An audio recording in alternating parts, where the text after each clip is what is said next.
রাত পোহালে ঈদ। এই ঈদ কিছু মানুষের জন্য কতটা বেদনা হয়ে আসছে সেটাই দেখা মিলছে ভোলা লালমোহনের ফরাজের দোকান। অনেক আশা নিয়ে ঈদ করবে ফ্যামিলির সবার সাথে, সেই আশা নিয়ে কর্মজীবী চট্টগ্রাম থেকে চলে এসেছে ঈদের আগের দিন।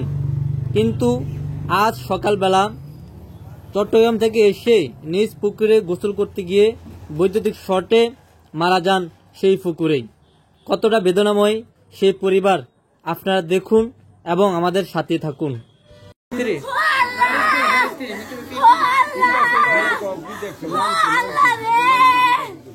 আপনি কি দেখছেন একটু বলবেন, আপনি কি দেখছেন?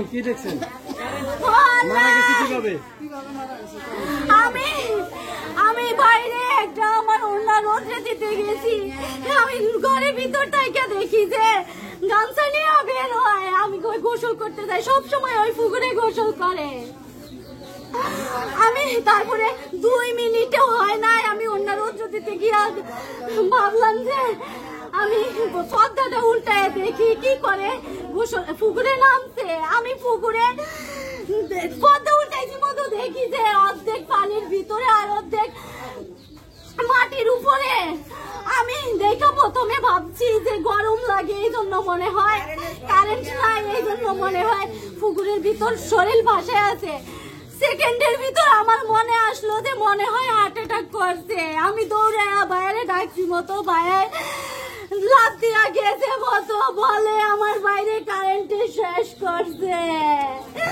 আল্লাহ রে, আমার কপাল কেন এত খারাপ করলেন আপনি?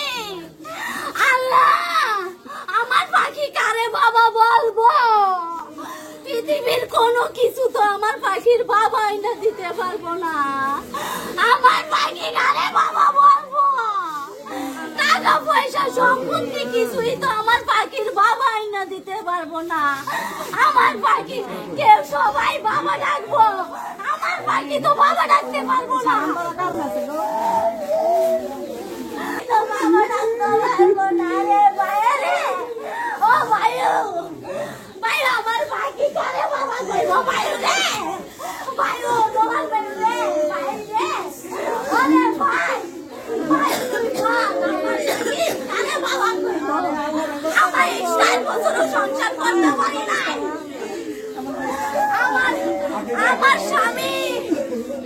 আমার স্বামী সীতাকুণ্ড থেকে শেষ নাইলো। আমার স্বামী অরিয়নের একটা শক্তি আছিল, অরিয়ন কোম্পানি। আমার স্বামীরে এত বলতাম সীতাকুণ্ড থেকে ট্রান্সফার হয়, আমি বলা যাবো, আমার ভাল লাগে না, আমারে বলাই না দেও। বলতো যে সীতাকুণ্ড মার্কেট আমার অনেক পরিচিত, আমি বলা গেলে আমি নতুন ভাবে আমার মার্কেটে পাইতে বহুত কষ্ট হইব।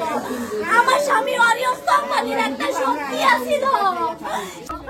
আরে বাপের দিকে 1 মাস পরে বাপের দেখা আমার পাখি বাপের দিকে মান অভিমান কইরা তাকায়। আল্লাহ, আল্লাহ কেন আপনি এত বড় কষ্ট আমারে দিলেন? আল্লাহ, আল্লাহ এত বড় কষ্ট কেন দিল আমাকে? আল্লাহ, আমি সে চট্টগ্রামের থেকে ঈদের উদ্দেশ্যে সে আইসে বাসায় ঘুমাইছে। ঘুমানোর পরে সে কাপড় নিয়ে, আমি রুমে ছিলাম, হঠাৎ গোসল করতে গেছে, কিন্তু আমরা কেউ জানি না। পরবর্তীতে ওর স্ত্রী যা দেখে পুকুরের মধ্যে বাসে, তখন এই অবস্থায় সে চিৎকার পাড়তে দিছে। তা আমি গেছি আর আমি তাকে ধরার সাথে আমারও শর্ট করছে। তারপর আমি বুঝতে পারছি যে এটা কারেন্টে গিয়েছে। আমরা পরবর্তীতে দুইজনে টাইনা তার উপরে উঠেছি। উঠে দেখলাম যে তার কোনো খোঁজখবর নেই। তারপরে আমরা হাসপাতাল নেওয়ার পথে নেওয়ার হাসপাতাল ডাক্তার তাকে মৃত ঘোষণা করছে।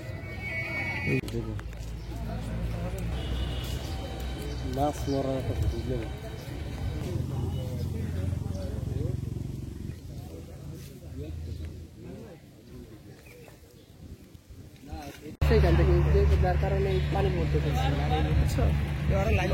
লাইনটা বিচ্ছিন্ন করা দরকার ছিল এই খাম্বা।